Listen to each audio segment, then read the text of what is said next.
We're looking back on how COVID-19 has magnified the need for health care. Right. The U.S. Bureau of Labor Statistics estimating a 7% growth rate in the nursing industry from 2019 to 2029 coming up. Yeah, that estimation puts it ahead of the national average of 4% growth rate for all occupations. But burnout is impacting the faces of the people on the front lines. CBS 21's Samantha York reporting now on the weight they have been feeling already that's been placed on their shoulders for so long. People are so tired of it that they are ready to move on. Then see what's going on in our hospitals. This has been our life, our entire life, for 2 years. Frustration on the front lines. I'm tired.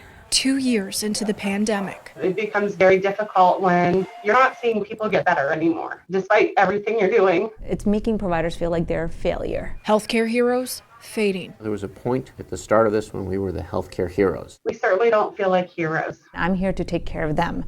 So when I'm not able to, that hard feeling is there. Seeing as many sick people and as many people die, I've seen more in the last 2 years I feel I've seen in my career as a nurse. Inside Penn State Health's emergency department, Kristen Jens cares for patients battling COVID-19. You hear all the monitors, there's always somebody very sick in the department. Some fighting for their lives. I try to give them some comfort that, you know, they can hold my hand still. And especially when they're here alone, we're all they have. In Wellspan Health's critical care unit, Our job is supposed to be saving people. Erin Hammond fights a battle of her own. We now have the vaccine, we have treatments, we have knowledge, and unfortunately that doesn't seem to be working. And you go into the room with the pictures of the kids up, the pictures of the family members up.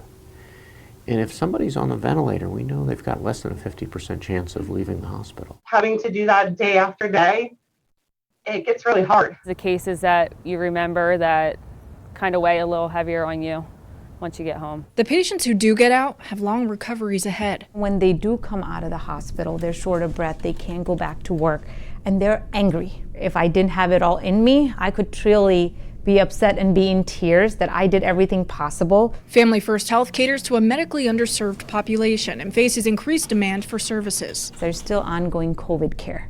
There is still ongoing catch-up care. There is post-COVID care.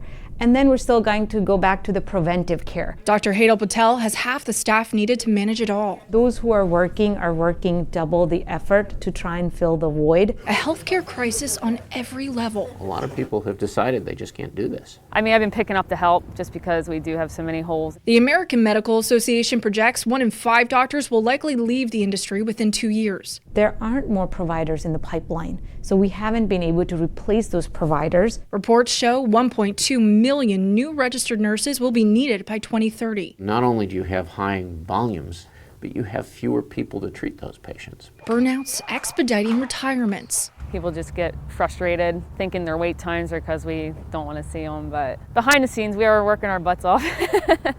At UPMC Harrisburg, over 90% of hospitalized COVID-19 patients are unvaccinated. There's some aspect of this pandemic still going on being a choice. Dr. John Goldman working around the clock for care. Comes in on a call, is called all night.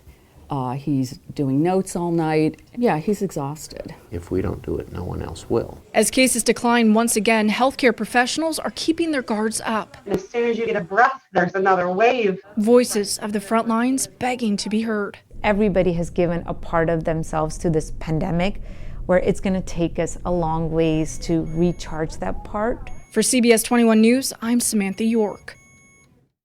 And now, CBS 21 News